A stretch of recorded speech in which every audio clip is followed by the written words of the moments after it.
Le Centre des politiques de la Terre est un centre hors les murs, un objet commun à Sciences Po et à l'Université de Paris, dont le but est d'étudier les enjeux de l'Anthropocène avec une approche interdisciplinaire extrêmement ambitieuse, interdisciplinarité prise au sens le plus large, puisque les humanités, les sciences sociales et les sciences dites exactes sont toutes impliquées dans le centre. La crise sanitaire actuelle, malheureusement, confirme et renforce l'intuition que ce type de structure, ce type de paris scientifiques audacieux sont particulièrement importants à l'heure actuelle. Et ce soir, pour discuter des écosystèmes marins, de l'état des savoirs et de l'impact de la crise sanitaire sur les écosystèmes marins, au passage, ce n'est pas le genre de sujet typique dans le cœur historique des activités de Sciences Po. Il n'y a rien sur la Ve République, les comportements électoraux. Mais justement, à l'heure de l'Anthropocène, il faut savoir élargir le cœur des objets de Sciences Po et prendre compte du fait que ce genre de sujets en font intégralement partie. Donc, les intervenants de ce soir seront pour la modération Charlotte Alperne, qui est politiste à Sciences Po, au Centre d'études européennes et de politique comparée, qui travaille plus particulièrement sur l'étude de l'action publique comparée, notamment en matière environnementale, et Patrick Laurenti de l'Université de Paris, biologiste, évolutionniste, qui travaille sur ce que je viens de le demander d'expliquer simplement, ce que les animaux et les plantes, les eucaryotes, ont en commun. Les intervenants de ce soir sont Grégory Beaugrand, directeur de recherche au CNRS en océanologie biologique, excusez-moi, et Soisic Le Guyader, directrice de recherche à l'IFREMER et virologiste. Voilà, donc je suis vraiment très heureux que cet événement ait pu avoir lieu malgré les circonstances. Peut-être que finalement nous allons toucher un public qui aurait été plus difficile à toucher en présentiel. Donc nous saisissons cette opportunité. Et je passe immédiatement la parole au modérateur pour préciser un peu le contenu du webinaire. Bonne soirée à tous.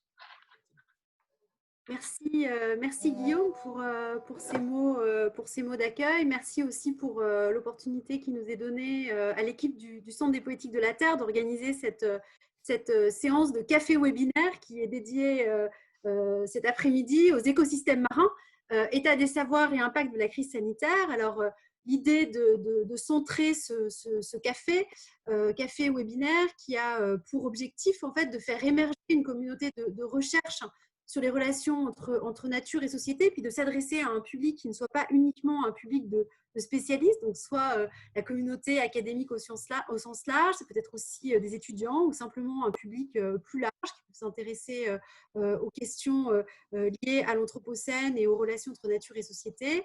Et nous avons souhaité centrer l'attention ce soir sur les écosystèmes marins. Alors pourquoi cette entrée? Bien, tout simplement en lien avec la surexploitation des ressources, la propagation des invasions biologiques, des pollutions, des rejets d'origine variée. Nous avons centré l'attention sur ce type d'écosystème, ces écosystèmes marins. C'était une manière de s'interroger sur ce qui constitue finalement une large partie en termes d'habitat, d'espèces, en zone littorale et en haute mer de notre écosystème terrestre. Et donc, seule une infime partie de ces écosystèmes marins, de leurs évolutions, de leur disparition, a fait l'objet aujourd'hui d'une description approfondie. Il reste de nombreux obstacles à l'observation de ces écosystèmes, beaucoup de questions pour comprendre le rythme, l'ampleur des transformations en cours. Et donc, cette séance du café des politiques de la Terre va permettre de croiser deux perspectives qui nous ont paru complémentaires. La première, qui sera introduite par Grégory Beaugrand, sur dérèglement climatique et biodiversité marine.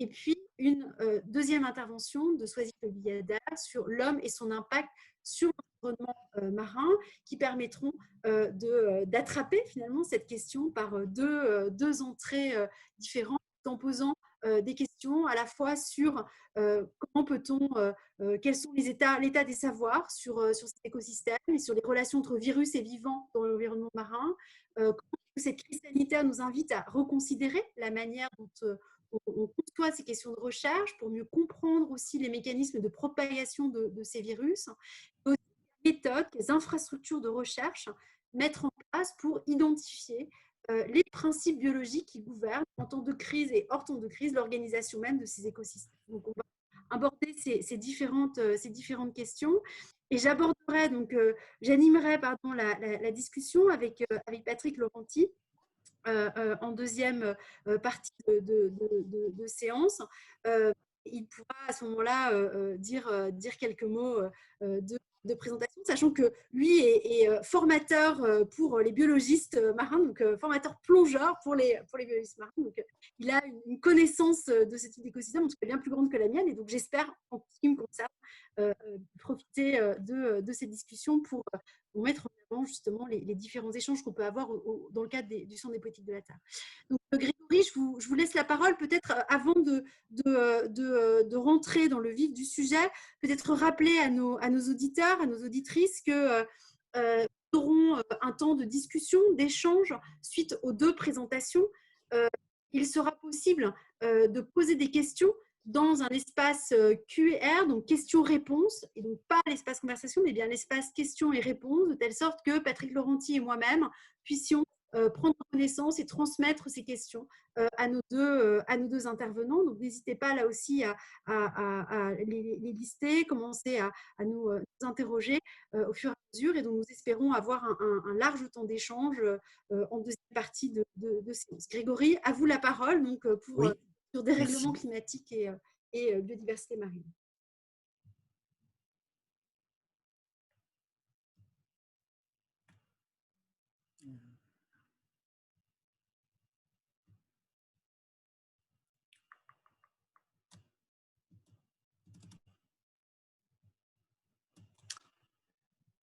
très bien. Donc, bonjour à toutes, bonjour à tous. Je remercie tout d'abord Charlotte Alperne pour m'avoir invité à ce café-webinar consacré aux écosystèmes marins, au dérèglement climatique dans le contexte de la crise sanitaire. Donc, ce graphique vous montre l'évolution des températures globales pour la période 1880-2019.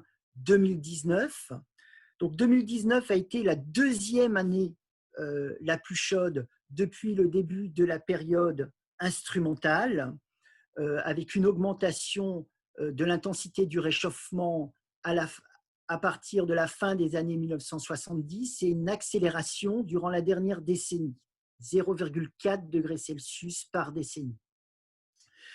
Mais cependant, ces anomalies globales masquent des disparités régionales importantes que vous allez voir apparaître sur cette animation. Alors, cette animation vous montre l'évolution des températures globales pour la période 1880-2018. En bleu, vous voyez des anomalies négatives de température et en rouge, des anomalies positives de température. Donc, je commence l'animation. Nous sommes dans les années 1890 et vous allez voir apparaître une première phase de réchauffement durant les années 1920-1940 qu'on attribue aussi à des facteurs naturels et une deuxième phase de réchauffement à la fin des années 1970 qu'on attribue plutôt à l'augmentation des gaz à effet de serre dans l'atmosphère. Donc, c'est véritablement ça le changement climatique, avec une forte augmentation au niveau des régions de haute latitude et au niveau des continents. Ce graphique vous montre qu'effectivement, notre planète a exhibé au cours du passé des périodes plus chaudes et d'autres plus froides. Alors, nous voyons simplement, pour les 420 000 dernières années, l'évolution des températures globales, ainsi que l'évolution des concentrations en dioxyde de carbone. Et vous voyez que l'évolution du dioxyde de carbone est fortement corrélée à l'évolution de la température. On a des concentrations en dioxyde de carbone plus élevées durant les phases chaudes et des concentrations en dioxyde de carbone plus faibles durant les phases froides. Vous voyez cette alternance de cycles glaciaires et de phases plus chaudes qu'on nomme les interglaciaires. Sur cet autre diagramme, vous voyez l'évolution des concentrations en dioxyde de carbone pour 800 000 ans, jusqu'à nos jours. Et ce qui est important, c'est de voir qu'on a oscillé entre 170 et 270 en termes de concentration en dioxyde de carbone entre phase chaude et phase glaciaire, plus froide. D'accord ? Et là, j'aimerais vous montrer qu'effectivement, on a assisté à une augmentation très brutale des concentrations en dioxyde de carbone, puisque nous sommes actuellement à plus de 410 parties par million de volume en termes de dioxyde de carbone. Et ce qui est alarmant est le fait qu'en fait, cette augmentation est supérieure à celle qu'on observe habituellement entre phase glaciaire et interglaciaire. Et ceci seulement en quelques siècles. Alors effectivement, d'ici la fin du siècle, on prévoit une augmentation de la température globale entre 1-2 degrés dans le cas d'un scénario où on maîtrise très rapidement les émissions de dioxyde de carbone et autres gaz à effet de serre, où on pourrait aller par contre à 4 ou 5 degrés dans le cas d'un scénario du laisser-faire. Donc 4 à 5 degrés d'augmentation globale des températures, ce qui est en fait exactement la même chose qu'une différence entre période glaciaire et interglaciaire. Et donc, si nous ne faisons pas d'efforts supplémentaires pour réduire nos émissions, le réchauffement pourrait être de 4 à 5 degrés en 2100 par rapport à la période pré-industrielle, ce qui est vraiment préoccupant. Et ici, avec cette diapo, j'aimerais vous montrer l'effet d'une augmentation de 4 à 5 degrés des températures globales sur le paysage planétaire. Alors, cette carte vous montre le paysage planétaire il y a à peu près 20 000 ans lors du dernier maximum glaciaire. Donc, nous avions un paysage qui ressemblait à celui-ci, à Paris, par exemple, durant le dernier maximum glaciaire. Ça, c'était durant l'été, parce que durant l'hiver, ça ressemblait plutôt à ça. Et 4 à 5 degrés d'augmentation des températures, et on assiste à un changement radical du paysage planétaire. Je vous laisse comparer un instant les deux cartes. Les écosystèmes terrestres ont radicalement changé. Le paysage s'est complètement modifié. Et il n'y a pas eu adaptation. Les écosystèmes ont suivi le réchauffement climatique entre le dernier maximum glaciaire et la période dans laquelle nous vivons. Mais ce qui est préoccupant, c'est que ce réchauffement a mis 5000 ans. Donc, après ce réchauffement, le paysage naturel qu'on a sur Paris, c'est plutôt une forêt de feuillus tempérés avec parfois quelques épisodes neigeux de plus en plus rares. Il a fallu 5000 ans pour que ce réchauffement s'opère. Et là, en un siècle ou deux, nous pourrions avoir un changement de la même amplitude. Et cette diapo vous montre un résultat qui pourrait vous surprendre, puisque l'océan a absorbé 93% du réchauffement planétaire. Et une des conséquences a été l'augmentation du niveau de la mer.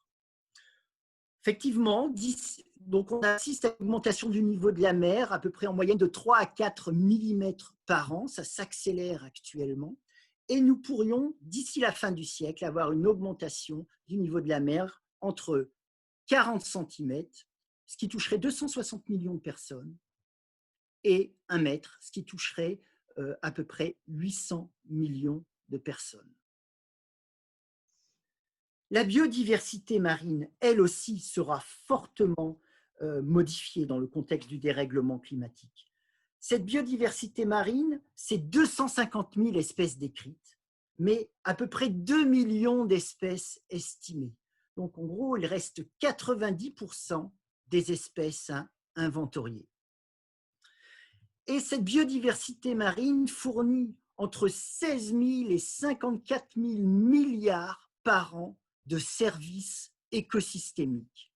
Ce sont les écosystèmes marins côtiers qui produisent le plus, à peu près 4 000 $ américains par hectare et par an. Je rappelle aussi que 80 millions de tonnes de poissons sont exploitées et sont basées sur cette biodiversité marine, dont 5% en Manche, mer du Nord. Je rappelle également que la pêche et l'aquaculture rapporte 200 milliards d'euros par an. Mais pourquoi protéger cette biodiversité au-delà des questions éco-éthiques? Ici, vous voyez une photo d'une éponge marine, un organisme très primitif. Pourquoi conserver cette éponge marine dont le petit nom est Cryptotessia crypta? Parce que de cette éponge, on a extrait la spongouridine, laquelle inhibe la synthèse d'ADN viral. Et ça a servi comme modèle à la synthèse d'un dérivé synthétique qu'on appelle l'azidotimidine ou AZT, utilisé pour traiter les personnes atteintes du sida. Pourquoi préserver ce genre d'organisme animule, qui est un arthropode chélicérate qui ressemble beaucoup aux crustacés? Pas parce que de son sang, on extrait une substance qui permet de tester la présence d'endotoxines dans les vaccins et dans les médicaments et ainsi éviter les chocs septiques, les septicémies. De cet aiguillat commun, on peut extraire la squalamine, qui est un antibiotique très puissant contre le staphylocoque doré. Je pourrais continuer comme ça 1 heure ou 2 sur le potentiel pharmaceutique de la biodiversité marine. Il y a d'autres espèces, par contre, qui sont beaucoup plus dangereuses, comme le crabe tacheté des rochers. Ce crabe tacheté des rochers est mortel par ingestion. Et dans le contexte du changement climatique, on va assister à une migration, à un déplacement vers les pôles des espèces. Et cette espèce pourrait très bien se retrouver au sein de nouvelles populations humaines qui n'en ont pas l'expérience et on pourrait avoir des accidents. Puisque je rappelle, ce crabe tacheté des rochers est mortel pour l'homme par ingestion.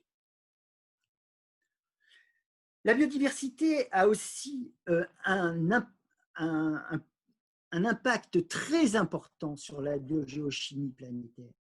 L'atmosphère primitive était composée il y a plusieurs milliards d'années quasiment de dioxyde de carbone. Il n'y avait pas d'oxygène. Et ce sont les cyanobactéries marines qui ont créé l'oxygène que nous respirons. Cette synthèse d'oxygène a également permis la création de la couche d'ozone qui a permis l'établissement des organismes terrestres. Et actuellement, plus de 50% de l'oxygène est produite par l'océan. L'océan est un véritable poumon de la planète, pour la planète. Je travaille au laboratoire, un laboratoire situé à Wimereux. Dans le contexte de dans ce laboratoire, je peux apercevoir les falaises de Douvres, des falaises blanches.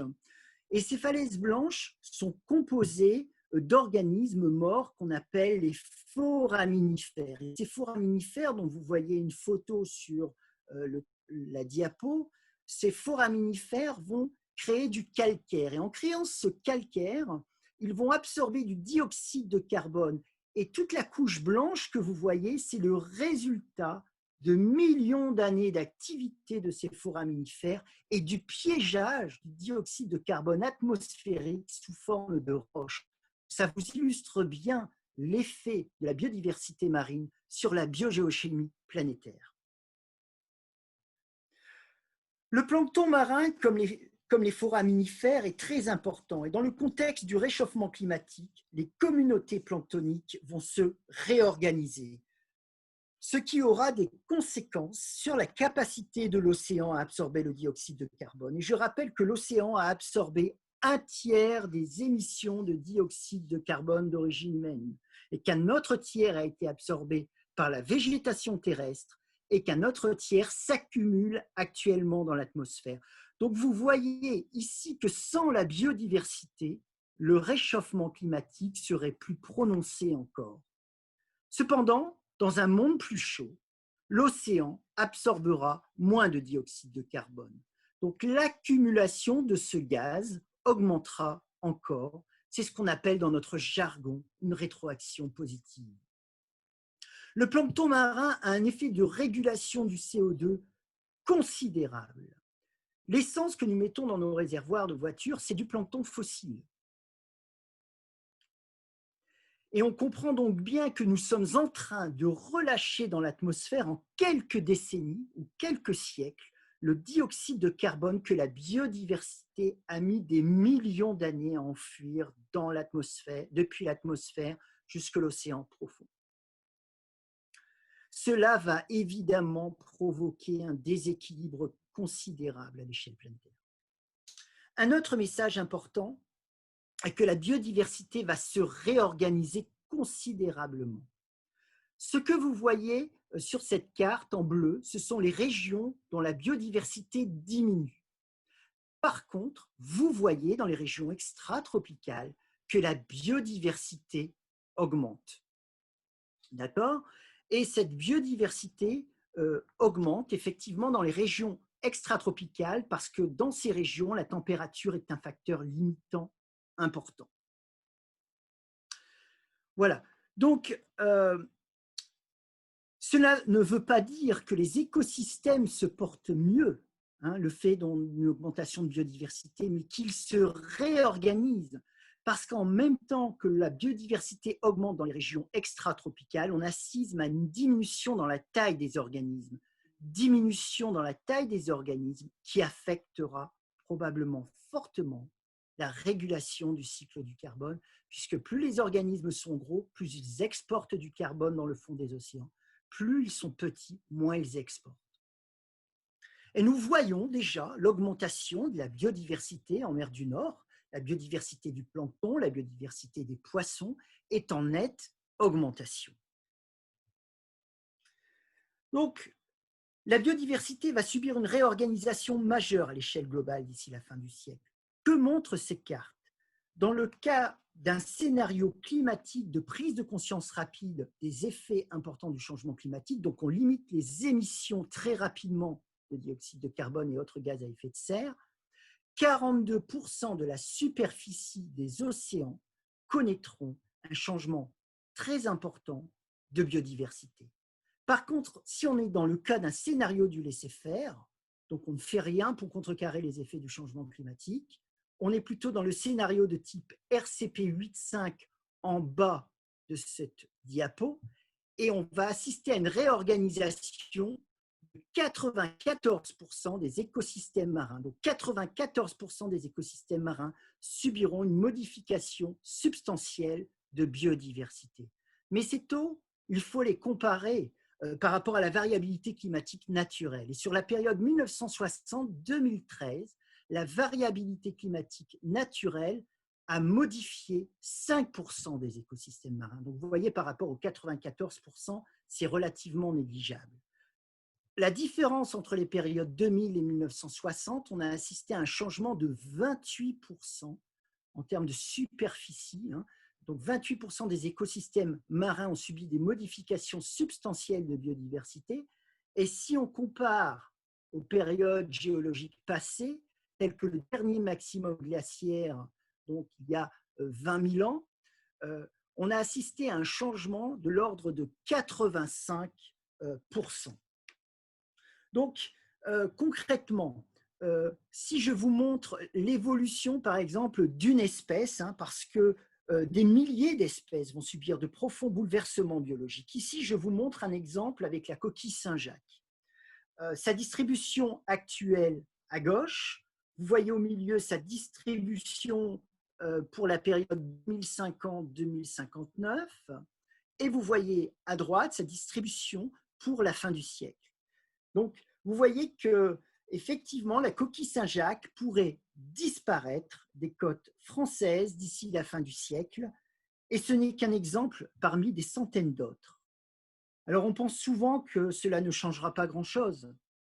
Les pêcheurs s'adapteront, on nous dit. Cependant, l'adaptation a un coût socio-économique.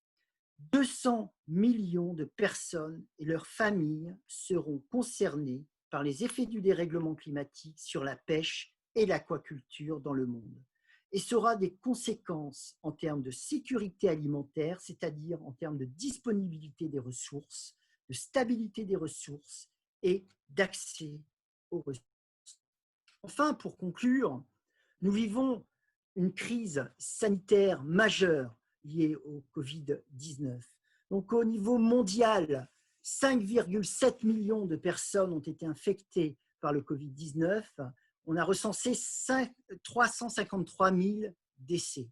Au niveau français, vous savez, à peu près 183 000 cas confirmés, 28 000 morts.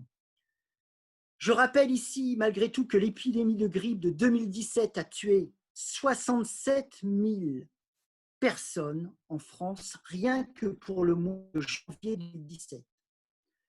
Il est aussi de mon devoir de rappeler que d'autres problèmes devraient faire l'objet de la même attention. Je pense en particulier à la pollution de l'air, qui est responsable de la mort prématurée de 67 000 personnes en France pour une année. C'est-à-dire 8,8 millions de décès prématurés au niveau mondial pour une année liés à la pollution de l'air. Et la deuxième partie de ma conclusion concerne la crise climatique. Je rappelle, 200 millions de personnes et leurs familles seront touchées par les effets du dérèglement climatique sur la pêche et l'aquaculture dans le monde. 800 millions de personnes seront affectées par l'augmentation du niveau de la mer. Il y aura des problèmes d'insécurité alimentaire, accès à l'eau potable. 1 à 2 milliards de personnes risquent de souffrir d'une augmentation du stress hydrique à l'horizon 2050. La 6e extinction, cette érosion massive de la biodiversité, sera aggravée par le dérèglement climatique. Entre 15 et 35% des espèces pourraient disparaître d'ici la moitié du siècle. Je parle d'espèces terrestres cette fois-ci.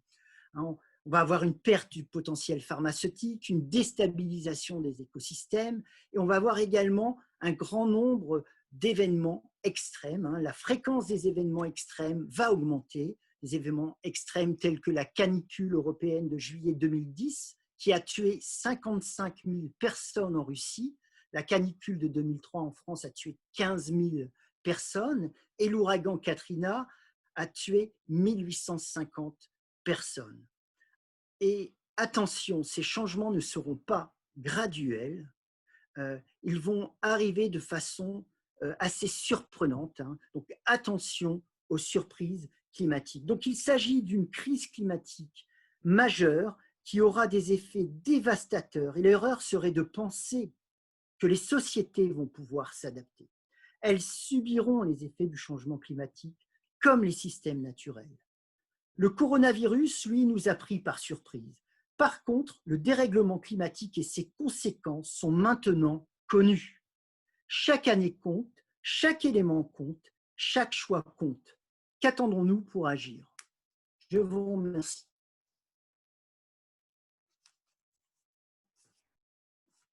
Merci, merci Grégory Beaugrand. Alors, je pense qu'on aura l'occasion de revenir dans le cadre de la discussion sur les différents aspects de votre intervention et d'approfondir notamment sur les variations régionales que vous avez mises en avant ou encore sur certains des aspects qui tiennent compte aux différents scénarios qui sont envisagés compte tenu de la sensibilité de ces écosystèmes marins au dérèglement climatique. Donc, tout ça sont des points que nous pourrons aborder par la suite. Mais je crois que en tout cas, l'un des points de votre conclusion sur la crise climatique et notamment la question qui touche à l'insécurité alimentaire, l'accès à l'eau potable et puis plus généralement l'impact sur les sociétés humaines permet de faire un lien tout à fait direct avec l'intervention de Swazif Le Guyader à qui je vais maintenant passer la parole. Donc, Swazif Le Guyader va, quant à elle, intervenir sur la question des relations entre l'homme et son impact sur l'environnement marin. Et donc, Swazif, je vous passe l'écran, d'une certaine manière, si vous souhaitez commencer à charger votre présentation. Et donc, je vous remercie. Est-ce que vous voyez mon écran là? Oui. D'accord. Donc, merci beaucoup tout d'abord pour cette gentille invitation. Et donc, effectivement, je pense que les présentations vont assez bien s'intercaler. Donc, moi, je vais vous parler un petit peu de l'homme et de son impact sur l'environnement marin.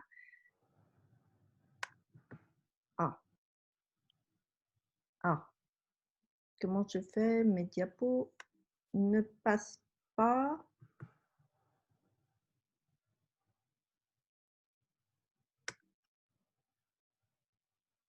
Un petit souci technique. Comme ça. Voilà. Donc, excusez-moi.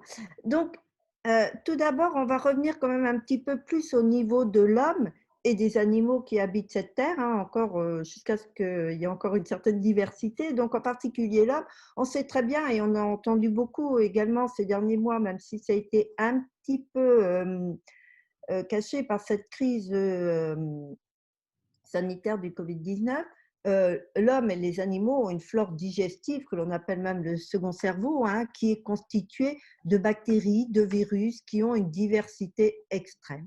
Donc ici, en particulier, je vous ai représenté quelques bactéries que l'on va pouvoir retrouver au niveau de ces tissus, de ces intestins, donc de mammifères à sang chaud, que l'on va partager avec certains animaux, mais dans ce contexte de crise sanitaire qui implique le passage d'un virus d'un animal à l'homme, je pense qu'il est de plus en plus important également au niveau de l'environnement de considérer toute cette diversité de virus qui peuvent également être hébergés par les animaux. Donc, tout ce qui est environnement sanitaire a depuis tout temps eu tendance à s'intéresser uniquement aux virus entériques humains, qui sont des virus nus. Et c'est là que ce SARS-CoV-2 nous a tous pris par surprise. Et donc là, je vous ai mis un petit virus là, qui est en train de tourner gentiment pendant cette présentation. Donc en fait, ce virus, ce SARS-CoV-2, qui est un virus les coronavirus sont des virus qui sont connus des virologues, hein, on les retrouve, mais c'est essentiellement des virus des voies respiratoires aériennes et on a très peu l'habitude de les retrouver dans les fécès humains. Donc là, c'était le premier étonnement avec ce virus, c'est de le retrouver dans les déchets humains. Et bien sûr, quel que soit le pays du monde, avec plus ou moins d'efficacité, tous les rejets humains vont arriver dans nos rejets, dans nos eaux usées, qui vont être traités ensuite avant rejet dans l'environnement. Mais bien sûr, également, ces traitements de nos rejets vont être plus ou moins efficaces. Et donc, souvent, en termes de contamination de l'environnement, on a aussi souvent tendance à parler de l'épidémie de ces rejets humains et de ce rejet de tout ce qui est lié aux activités humaines. Donc ça, c'est aussi important au niveau à considérer pour ce qui est cet impact sur l'environnement. Sur cette diapositive, je vais passer très rapidement puisqu'effectivement, je pense que la présentation de Grégory était tout à fait sur cette thématique. Donc, c'est ce changement climatique avec ces augmentations de température, avec tous ces dérèglements que ça va apporter au niveau de notre environnement littoral. Mais également, ce qui est important à considérer sur ce petit schéma ici, c'est la pression démographique aussi et l'habitat humain qui se développe sur notre littoral. Et en particulier, cette courbe rose ici, c'est le littoral ultramarin, donc sur cette bande côtière où nous avons tous envie de retourner assez rapidement, et en particulier pour nos vacances d'été. Cette bande côtière, elle subit une densité humaine de plus en plus importante. Il va falloir gérer aussi toute cette densité humaine et bien sûr les rejets associés à cette densité humaine. Et donc, parce que, en fait, quelle est la conséquence? C'est qu'on va tout retrouver, nos micro-organismes pathogènes, dans nos eaux littorales. Et donc, en même temps, on a envie de profiter de nos eaux littorales, à la fois pour des usages de baignade, de récréation, mais aussi pour la production de nos coquillages, pour la production de fermes aquacoles, pour différentes productions humaines. Donc, là aussi, l'importance de ce contexte One Health avec rejet humain, rejet animaux, et est-ce que l'on ne va pas nous-mêmes favoriser le passage de certains micro-organismes des animaux vers l'homme? Donc, parce que ici, ce petit schéma vous explique aussi un peu ce qui arrive sur ce milieu littoral. Donc, comme je vous le disais, nous avons nos activités de récréation hein, avec les baignades, un petit peu de pêche à pied, un petit peu de voile, mais nous avons nos pêcheurs qui ont besoin d'avoir des eaux quand même de bonne qualité, ne serait-ce que pour ramasser les poissons de bord de mer ou les coquillages. Nous avons bien sûr l'ostréiculture et donc pour l'Ifremer et pour mon laboratoire, c'est une activité importante, c'est de garantir la bonne qualité sanitaire de ces coquillages. Et donc, toutes nos activités humaines, que ce soit de l'agriculture ou parfois pour engraisser les champs, on va mettre les boues de stations d'épuration. Donc, bien sûr, il y a une réglementation sur ces boues de stations d'épuration. Il va falloir les choler, il va falloir inactiver les micro-organismes qui sont présents, éventuellement présents dans ces boues de stations d'épuration, mais on ne peut pas toujours garantir l'inactivation de tous ces micro-organismes pathogènes, surtout avec cette émergence de nouveaux pathogènes. Donc, soyons vigilants également à ce que nous mettons sur les champs. Surtout qu'ensuite, avec le dérèglement climatique, il peut y avoir des orages importants, des pluies qui vont lessiver ces sols et qui vont tout entraîner au littoral. Les activités d'élevage, bien sûr, qui peuvent également déverser un certain nombre de micro-organismes au niveau du littoral, et bien sûr également parfois une pollution chimique avec l'utilisation importante d'engrais, d'antibiotiques ou autres substances chimiques pour soigner les animaux. Les industries, alors souvent les industries sont un peu plus dans les terres, mais parfois lorsqu'on étudie la contamination du littoral, on est surpris de voir un petit peu le transport de certains contaminants, y compris les micro-organismes, sur des distances très importantes via les courants et le transport à travers ces fleuves qui peuvent un jour finir au niveau du littoral. Et donc, bien sûr, je terminerai par cet habitat urbain. Donc, je vous le disais tout à l'heure, cet habitat urbain est de plus en plus dense. Alors, bien sûr, avec en général des stations d'épuration qui sont développées en conséquence, avec une optimisation des traitements de ces stations d'épuration. Sur le littoral, on voit de plus en plus de stations d'épuration qui associent en traitement tertiaire une ultrafiltration.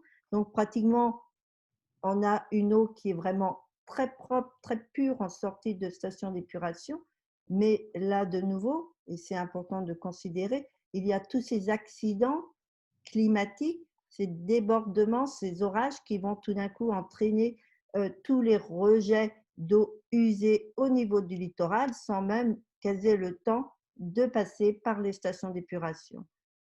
Il peut y avoir également des accidents sur tout ce qui est rejet, sur tout ce qui est la tuyauterie, comme on dit, de transport des eaux usées des habitations jusqu'aux stations d'épuration. Donc là, c'est vraiment un gros point, un point important qu'il faut surveiller au niveau de notre littoral parce que tout cela va arriver dans les eaux côtières. Alors, si l'on considère des bactéries, une bactérie entérique humaine, lorsqu'elle va arriver dans l'environnement, cette bactérie entérique humaine ou même animale, elle est habituée à vivre à 37 degrés dans un environnement où elle va trouver des nutriments, donc elle est relativement bien protégée. Lorsqu'elle va arriver déjà dans une eau usée, bon, parfois c'est encore un peu chaud, parfois il y a encore un peu de nutriments pour cette bactérie, mais petit à petit, elle va perdre sa capacité de se développer et lorsqu'elle va arriver en milieu côtier, le stress de température, le stress de la salinité, ces bactéries entériques ont des taux de survie relativement faibles et disparaissent assez rapidement. Par contre, lorsque l'on regarde tout ce qui est virus entérique humain, donc les virus entériques humains, tout ce qui est virus va avoir une spécificité d'hôte et en particulier ne va se multiplier que dans des cellules humaines. Et ce virus, une fois qu'il est rejeté en dehors de l'homme, va se comporter comme une particule inerte et va attendre de rencontrer de nouveau une cellule humaine pour se multiplier. Donc, ce qui fait que ce virus humain, que vous le mettiez dans un environnement chaud, froid, sans sel, avec beaucoup de nutriments ou sans nutriments, ce virus va avoir la capacité de résister et de rester infectieux très longtemps. Et ça, c'est connu depuis très longtemps, hein, puisque c'est bien la problématique de tout ce qui est la transmission de ces virus polio, de la polio qui a induit des épidémies très importantes dans de nombreux pays, qui n'est toujours pas éradiquée, mais qui est quand même en forte diminution. Donc voilà, et là, c'est vraiment le rôle de l'environnement. Donc, c'est le rôle de l'homme qui va rejeter du virus. Et ce virus va avoir la capacité de persister longtemps dans l'environnement et de pouvoir réinfecter un autre homme. Donc, ça, nous le voyons régulièrement avec ces rejets humains. Et on est en train de découvrir pour ce virus, ce SARS-CoV-2, donc ce coronavirus, qui nous interpelle par sa capacité de résistance dans ces environnements où l'on croyait qu'il ne pourrait pas résister très longtemps. Ce qui nous complique un peu la tâche lorsque l'on veut étudier cette diversité virale dans l'environnement, c'est la taille de ces virus. Donc ici, je vous ai juste mis un petit peu pour mémoire, hein, pour rappel, c'est cette échelle de grandeur. Donc si je regarde un protiste que l'on trouve assez fréquemment au niveau de l'environnement marin, donc si je compare un protiste, il aurait à peu près la taille entre la taille d'un homme, d'une baleine, par rapport aux petits virus que nous allons rechercher. Donc, lorsqu'on va aller rechercher ces virus dans l'environnement, c'est vraiment, comme on dit toujours, rechercher une aiguille dans une botte de foin. Et c'est vraiment aller à la pêche avec des choses que l'on suppose, on suspecte qu'il y a une contamination, mais c'est vraiment très compliqué d'aller les rechercher. La bactérie, c'est déjà un petit peu plus gros, puisqu'en général, les bactéries du microbiote font entre 0,1 à 7 microns, alors que le virus, on est vraiment au niveau de 0,02 à 0,4 micromètres. Donc, c'est vraiment aller rechercher des toutes petites particules dans un environnement qui présente une diversité très importante et donc difficulté de retrouver cette contamination. Et alors donc, puisque quand même mon équipe de recherche s'intéresse depuis longtemps à cette problématique d'impact de l'homme sur l'environnement marin et qu'est-ce que cet environnement marin, quel impact cet environnement marin peut avoir de nouveau sur l'homme, nous travaillons sur un modèle, enfin sur un virus qui est fréquemment détecté dans l'environnement marin, c'est les norovirus. Donc les norovirus, c'est le virus de la gastro-entérite hivernale chez l'homme. Et donc, en période hivernale, on a énormément de personnes infectées dans la population et donc un rejet important de virus dans les eaux usées parce que là, on a vraiment affaire à un virus entérique, donc qui a induit une gastro-entérite, une diarrhée, donc avec des concentrations très importantes puisqu'on est plutôt à 10 puissance 10, 10 puissance 11 particules par gramme de sel, alors que pour le SARS-CoV-2, par exemple, les quelques publications qui ont quantifié ce virus dans les selles sont plutôt à 10 puissance 6, 10 puissance 7. Donc là, on est quand même dans des rapports assez différents.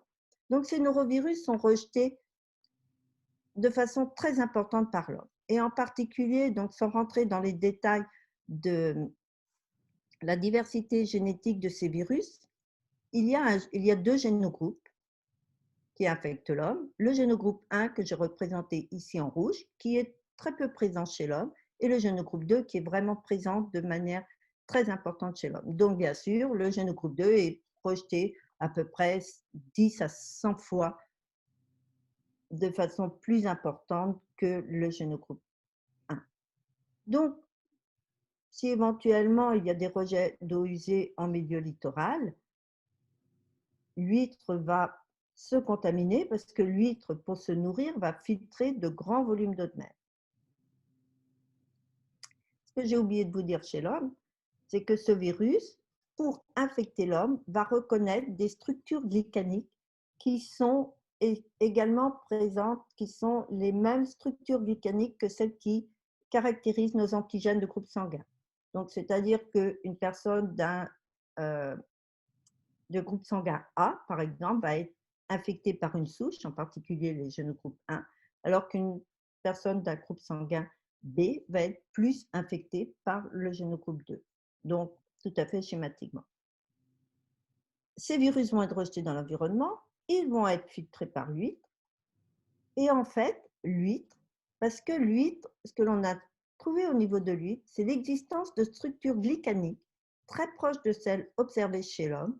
Et l'huître va trier ces particules virales.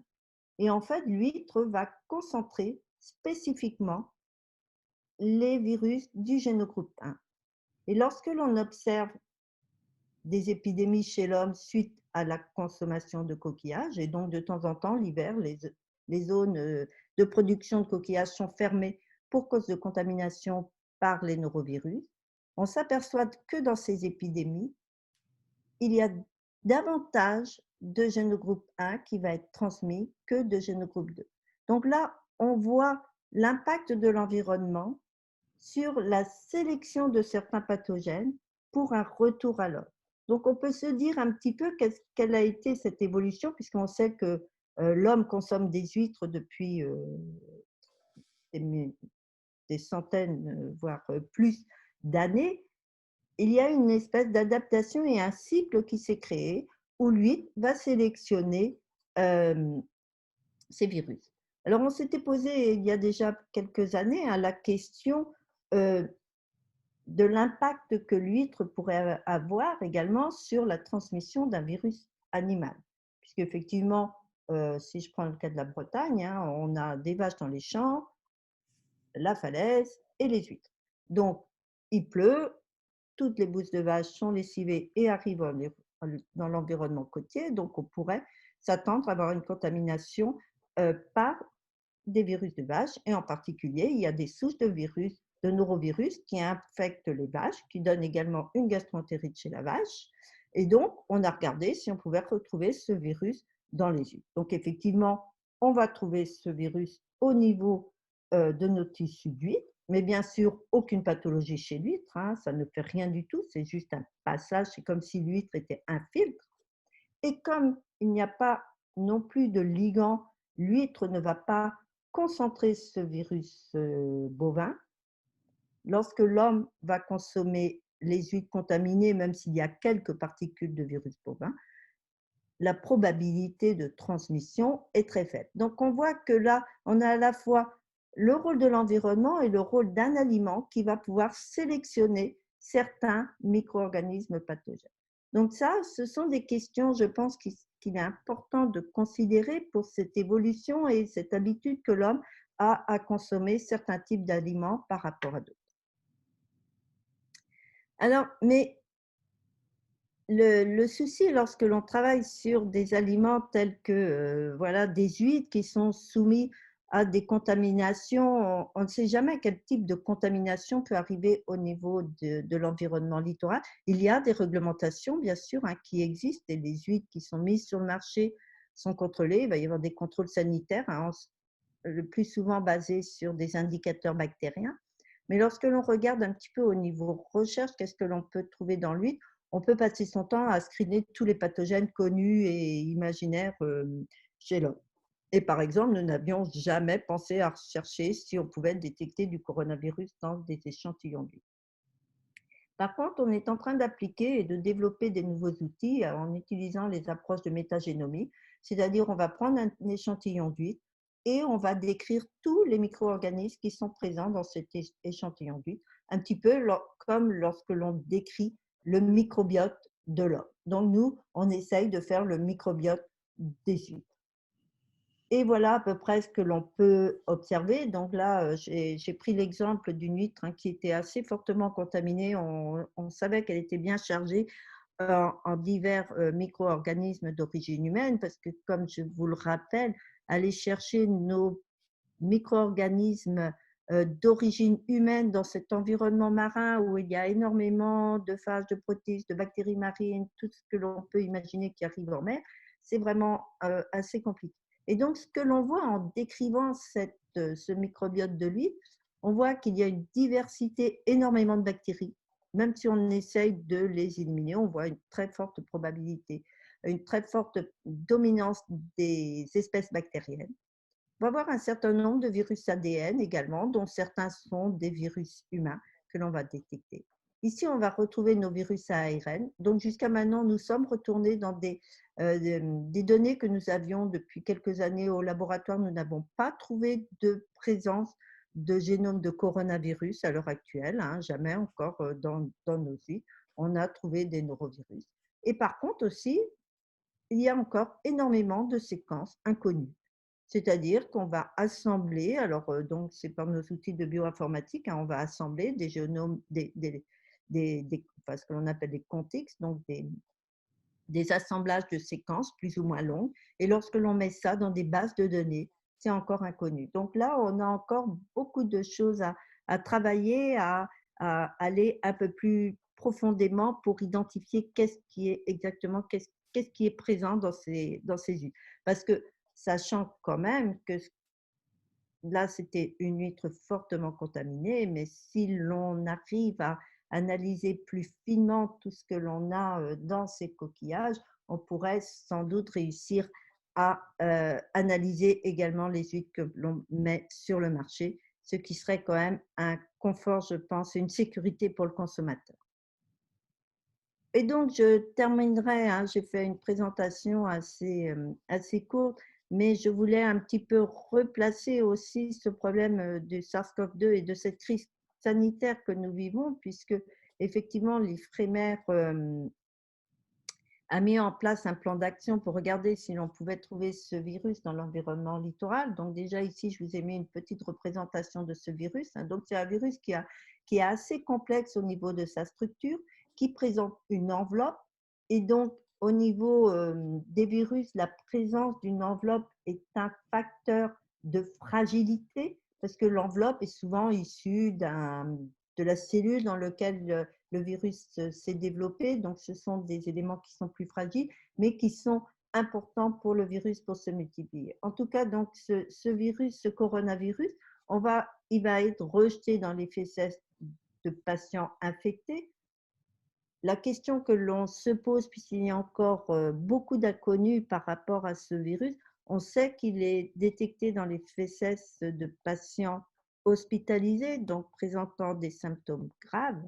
Et on suppose, et les études des eaux usées ont montré qu'il est également probablement rejeté par les personnes infectées mais présentant des symptômes mineurs, c'est-à-dire pouvant rester à domicile, certainement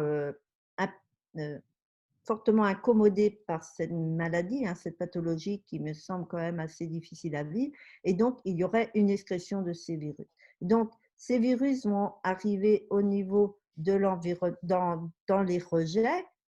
Et là, on va commencer à se poser énormément de questions parce que, comme je vous le disais au début de mon intervention, on ne s'attendait pas déjà à le voir rejeté dans des concentrations aussi importantes que ça dans les fesses humains. Donc, la question, c'est est-ce qu'il va résister dans les eaux usées? Est-ce qu'il va résister au niveau des traitements d'épuration? Alors, on sait qu'il peut résister pendant quelques heures sur des surfaces, mais des surfaces, je dirais, sèches, propres, avec une flore faible. Et donc, ce qui est important, c'est de regarder un petit peu tout ce qui est impact du nettoyage aussi, puisque après, ces eaux pourraient retourner dans l'environnement. Et ensuite, la grosse interrogation quand même, c'est qu'a priori, c'est un virus qui a transmission respiratoire et il n'y a encore jamais eu de démonstration que ce virus pouvait infecter l'homme par la voie digestive.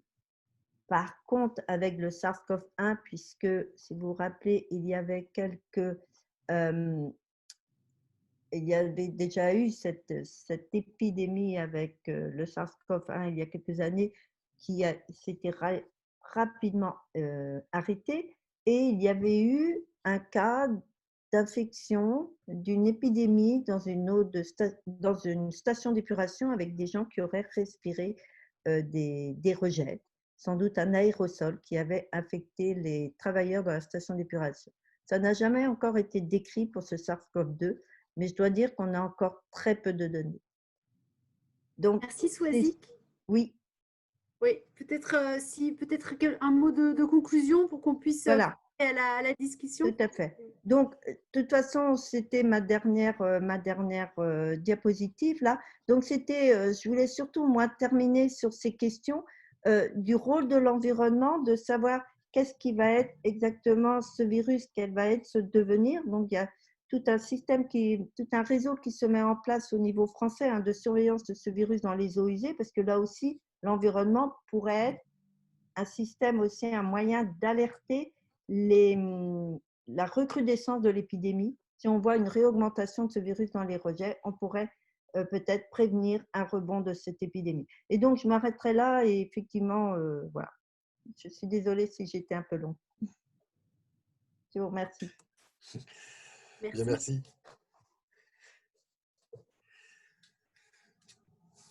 Charlotte, Je te laisse la parole, Patrick. À toi bon. de… Oui, on a effectivement là deux interventions et, qui sont très, très complémentaires. Alors, je ne sais pas comment relancer.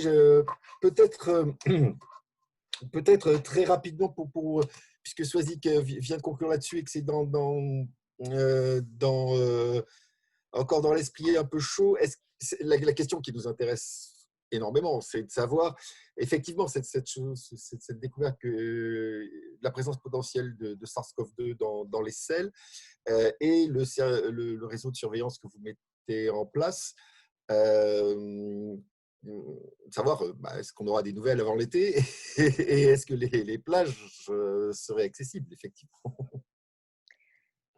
Donc, a priori, parce que juste avant, nous avions une petite réunion là, donc ce réseau se met en place et ce qui est important, parce qu'effectivement, tout se fait un petit peu avec une rapidité et pas dans l'urgence, parce qu'on essaye quand même d'être réfléchi et de faire les choses pas à pas. Donc là, nous commençons à faire une cartographie des différentes stations d'épuration que nous suivons les uns et les autres, de façon à pouvoir comparer et éventuellement voir la diminution des cas. Mais à partir du moment, je pense que sans dévoiler aucun secret, il y a une diminution de cas dans la population et de cas hospitalisés, et il y a une diminution vraisemblable dans les rejets d'eau usée aussi de ce virus. Donc, a priori, voilà. Donc après, de l'eau usée, on ne se baigne pas encore dans les eaux usées. Donc j'espère que nos plages sont relativement propres. Oh, oui, avec le problème, effectivement, où tout est lié, où en fait, les dérèglements climatiques provoquent des rejets sauvages. Voilà. Je connais bien, j'en suis originaire, et puis en tant que plongeur biologiste, je plonge beaucoup dans la réserve du parc des Calanques à Marseille. Ouais. Et bien, par exemple, à Marseille, il est très, très, très fréquent qu'on ait des contaminations parce que les précipitations deviennent de type avec les épisodes orageux catastrophiques qui se multiplient. Eh bien, on se retrouve dans un univers qui est complètement protégé où c'est très bizarre, on empêche finalement les gens d'aller se baigner où ils veulent, on empêche les gens de se promener dans un parc naturel et on essaie de protéger un endroit et régulièrement, tous les étés, il y a pendant une semaine ou deux des rejets massifs qui viennent contaminer ces zones qui sont des zones protégées. Donc effectivement, les dispositifs que l'on met en place pour filtrer cette activité humaine peuvent se faire dépasser. Comme disait Grégory, on arrive avec des épisodes qui sont un petit peu qui sont surprenants et qui sont catastrophiques et qui dépassent nos systèmes de protection. Voilà, qui sont difficiles à prévoir et à gérer. Oui. Tout à fait. Non, mais ça, c'est… Je voulais revenir aussi sur peut-être Oui. sur de manière globale sur ce changement climatique et de fait, et c'est là aussi en partie ça rejoint la problématique SARS-CoV-2, c'est-à-dire que effectivement le fait que les humains aillent dans des zones qu'ils défrichent et des zones qui sont des réservoirs potentiels et qu'on les diffuse à grande vitesse. Et puis en même temps, avec cette diffusion des animaux dont parlait Grégory, c'est très fascinant parce que lundi, il est sorti un papier, c'est très récent, ce lundi, il y a 2 jours, il est sorti un papier que Grégory a sans doute vu, qui est vraiment inquiétant. C'était Nature, Ecology and Evolution, où on voit que la migration des espèces en milieu marin et la remontée vers les eaux froides, la migration du fait du changement climatique, est massive et extrêmement rapide au niveau des espèces marines. Beaucoup plus que sur les espèces terrestres, où effectivement le fractionnement des biotopes en espèces terrestres va freiner un petit peu. Et là où on voit apparemment une remontée vers les pôles de tout un tas d'espèces animales et végétales, pas seulement les espèces vagiles, les espèces sessiles aussi peuvent remonter. Et Grégory, est-ce que vous avez des données sur cette accélération et sur ces constats d'accélération? Oui, effectivement, on a constaté une augmentation très rapide de ce phénomène de déplacement vers les pôles des organismes marins. Ayant travaillé sur le zooplancton, on a observé sur la période 1960-2005 une remontée très importante du zooplancton le long des côtes européennes.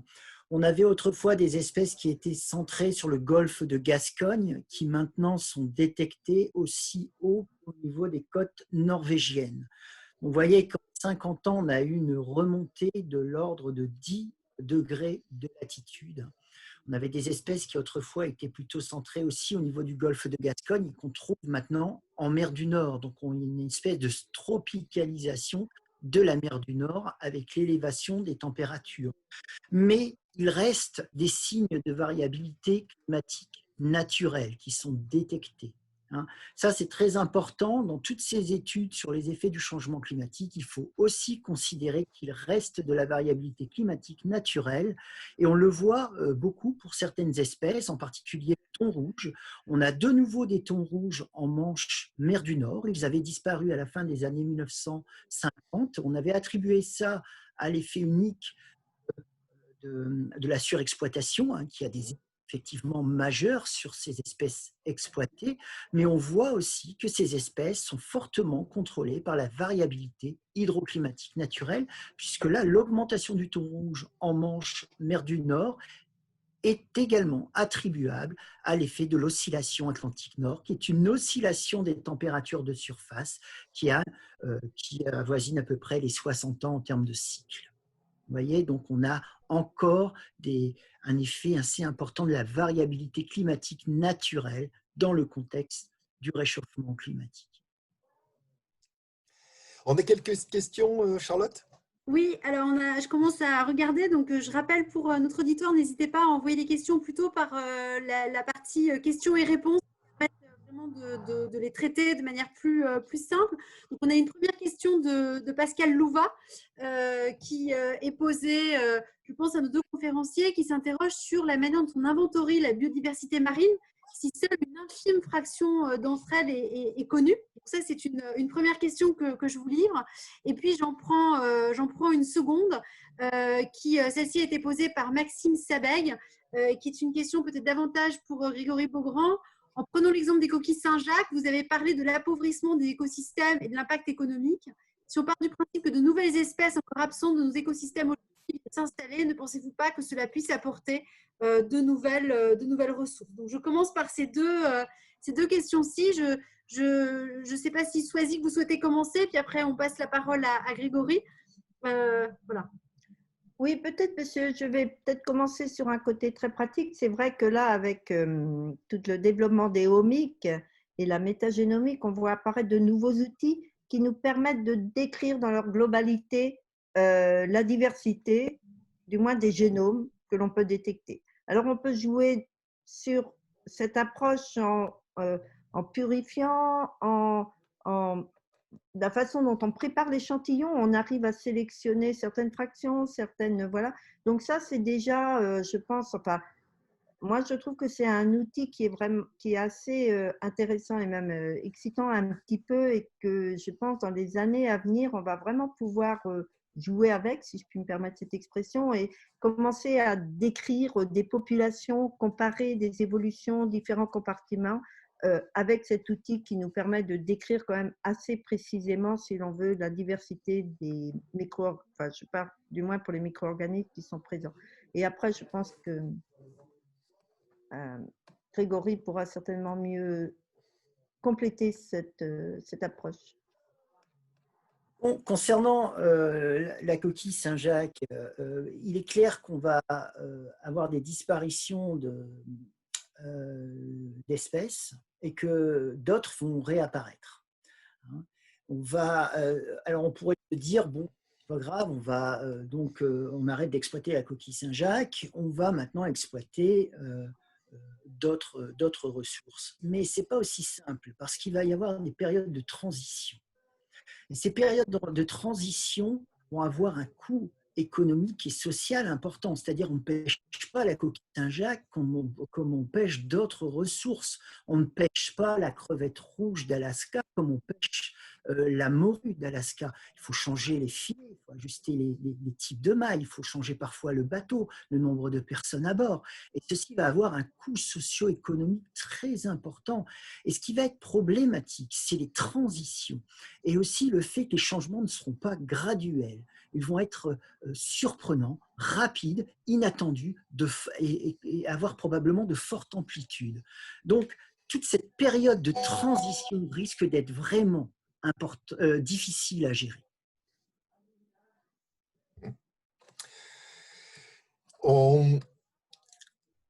Soisic, vous vouliez ajouter quelque chose? Non, c'est bon, là. Enfin, je sais pas, mais... Je vois là sur l'espace questions-réponses une question qui va dans le domaine plutôt entre guillemets, des gènes que des pollutions. En biologiste, pour moi, les pollutions, c'est lié à des substances ou à des organismes, mais ce qu'on peut aussi appeler la pollution acoustique.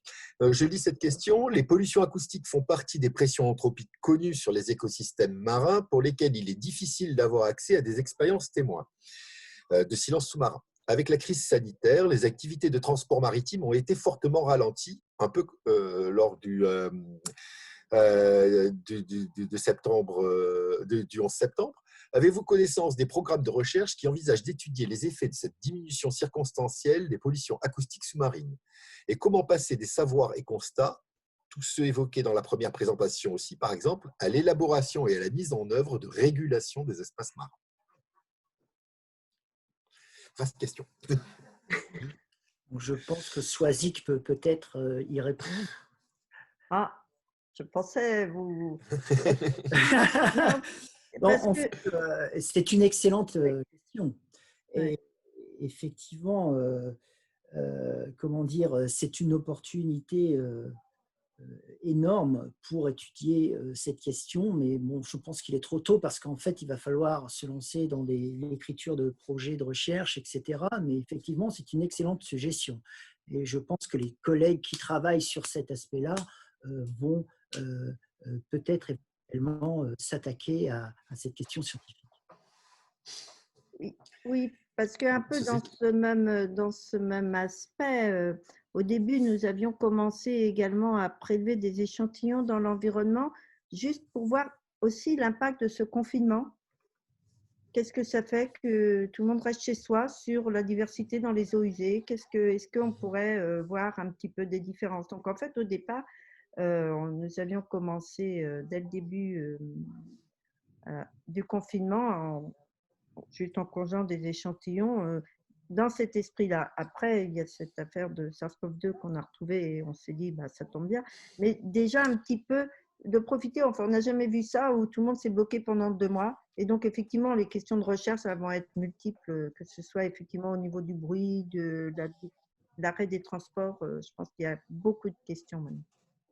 Moi, je peux faire peut-être une réponse qui ne sera pas une réponse scientifique, mais une réponse anecdotique. Ce que je vois remonter, moi, par les réseaux de plongeurs, on a plusieurs bases de données et des zones de discussion. Je ne sais pas si vous avez vu, mais encore une fois, je vais parler du parc régional des Calanques à Marseille, mais il y a eu 2 rorquals, des rorquals communs qui ont été aperçus à une quarantaine de mètres des côtes. C'est du jamais vu. Ça, c'est vraiment la pollution sonore. Des gens dans la baie vers Boulouris, etc., qui ont vu des dauphins dans des zones qui sont on n'en voyait jamais parce que c'est des zones ultra touristiques, sur l'île du Lion, par exemple. C'est cette île qui a donné l'île Noire de Tintin, tout ça. Tous ces endroits-là, on voit des dauphins, on voit de gros mammifères marins qui étaient effarouchés jusqu'à présent. Vous avez vu les images aussi, je suppose, de la lagune de Venise, où on voit de gros poissons, et aussi des mammifères marins, parce que la turbidité, le fait qu'il n'y a plus de bateaux, il y a le bruit et la turbidité aussi.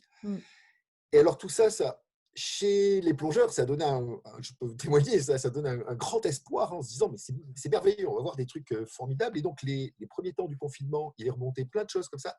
Alors pour l'instant, c'est anecdotique, hein, je n'ai pas de chiffrage. Et ce qui est malheureusement en train de remonter aujourd'hui, comme information, qui est un peu plus triste en deuxième coup, c'est avec la multiplication du jetable, eh bien, on retrouve de plus en plus de déchets. Et là, les plongeurs commencent à signaler la présence de masques, de gants. Et oui, ça ne se détruit pas. Les gens les jettent dans les égouts. Ça ne se défait pas. Alors, outre que ça bouche les canalisations, en fin de compte, comme Swazik le disait au début, en fin de compte, tout ça se retrouve en mer. Et on est à peine déconfiné que les premières personnes qui mettent les palmes sous l'eau rapportent d'avoir vu des gants, des masques et des choses comme ça. Et donc là, l'impact va être à deux tranchants. Peut-être pour avancer, parce que l'heure tourne et on va bientôt, ce webinaire Oui. prendre fin. Je voudrais peut-être vous poser une question à tous les deux, parce que vous êtes intervenus chacun à votre manière sur la question de la régulation, en tout cas de la manière des échelles. Donc, on a vu des échelles en termes de pas de temps, il y a les échelles en termes de différentes régions du monde, la question des régulations en fonction des littoraux, de différents types de secteurs, différents types d'activités.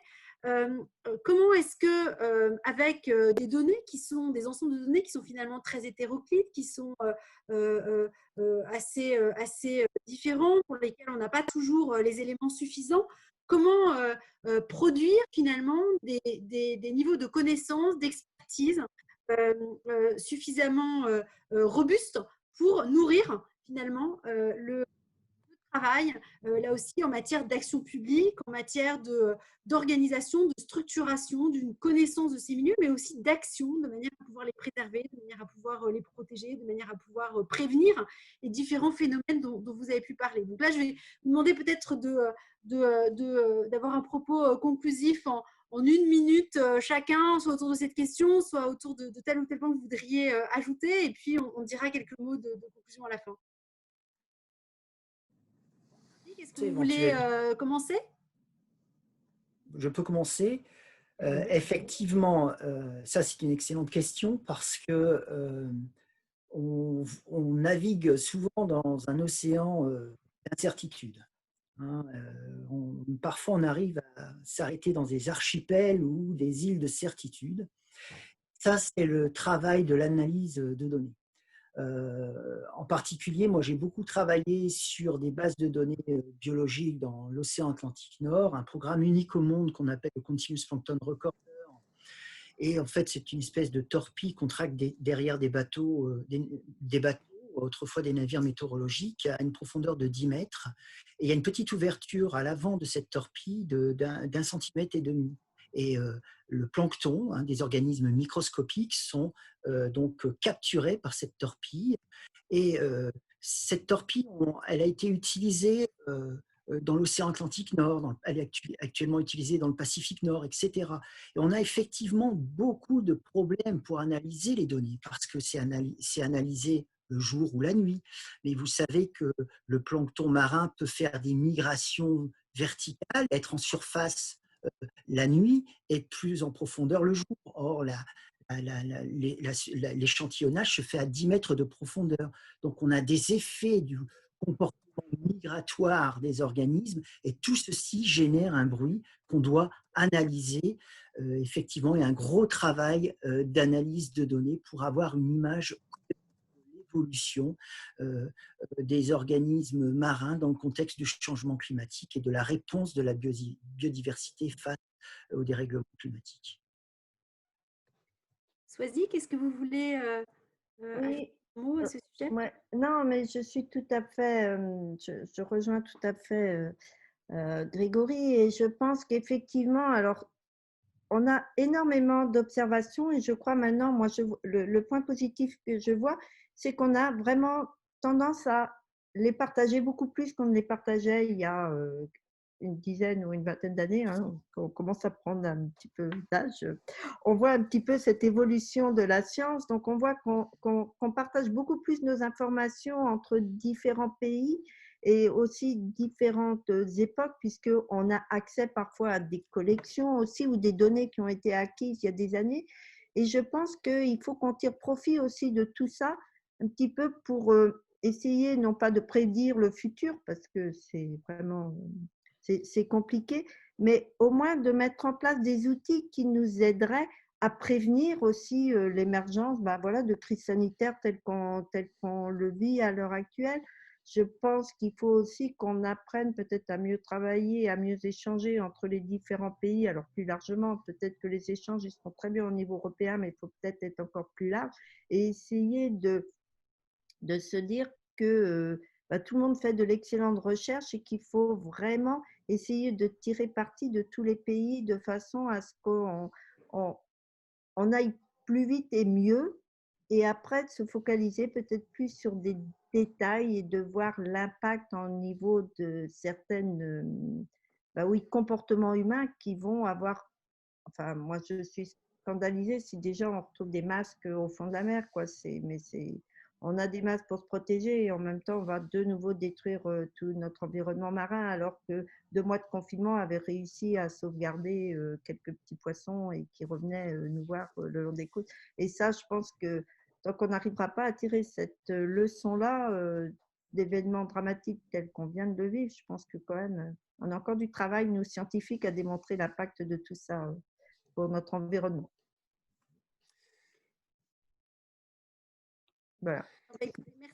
Merci beaucoup. Je crois qu'on va s'arrêter là. Alors peut-être quelques mots de conclusion tout d'abord pour tout d'abord vous remercier Peut-être, Guy écoute, Beaugrand et Soazic Le Guyader ainsi que Patrick Laurenti pour vos interventions. Comme l'a dit tout à l'heure Guillaume Plantin, ça ne fait pas forcément partie des sujets qu'on a l'habitude, en tout cas, d'aborder dans le cadre de ces webinaires qui sont organisés par la direction scientifique de Sciences Po. Et je crois que c'est l'intérêt, en tout cas, des échanges qu'on peut avoir avec nos collègues de l'Université de Paris dans le cadre du Centre des politiques de la Terre, que de pouvoir mettre au cœur de nos échanges les relations entre différentes disciplines, en tout cas se saisir d'un sujet commun et de voir qu'au final, on se pose bien des questions sur les infrastructures de données, la représentation des phénomènes que l'on cherche à décrire, la manière dont l'on peut poser aussi la question des régulations politiques, de l'articulation entre différents types d'échelles, différents types de pas de temps, et puis la façon dont cela s'organise sur la longue durée. Donc un grand merci pour vos interventions. Je tiens également à remercier les différentes équipes, Marco Tofilo-Jacques pour le Centre des politiques de la Terre et puis Elsa Bedos pour la direction scientifique de Sciences Po, ainsi que Hélène Naudet pour l'organisation et l'aide à la mise en place de ce séminaire. Et puis, peut-être 2 petites informations pour terminer, si vous souhaitez poursuivre la discussion. Tout d'abord, la lecture d'un blog scientifique des étudiants de biologie de l'Université de Paris, qui a été cofondé par Patrick Laurenti et Pierre Kerner. Et donc, on pourra mettre à disposition ce lien. Et puis, vous signalez également le prochain webinaire du Centre des politiques de la Terre, comment les nouvelles technologies de collecte de données affectent-elles la manière dont scientifiques et médias communiquent sur le risque. Et ce webinaire aura lieu le 17 juin de 17h30 à 18h45 et il sera animé par ma collègue Maude Deves de l'IPGP qui est de l'Université de Paris, qui interviendra sur ce sujet et animera cette discussion avec plusieurs intervenants également. Voilà. Charlotte, c'est le 18 juin. Voilà, je me permets juste de faire cette correction. Merci Maud, ce n'est pas la bonne information qui m'a été transmise, donc du coup voilà, c'est bien noté, c'est le 18 juin de 17h30 à 18h45 et nous ferons également passer l'information. Voilà, un grand merci à tous et espérons, là aussi nous passerons les différentes questions qui nous sont arrivées, que nous n'avons pas eu le temps d'aborder aux intervenants et qui pourront là aussi vous répondre de leur côté. Merci. Au revoir. Au revoir. Merci. Merci beaucoup.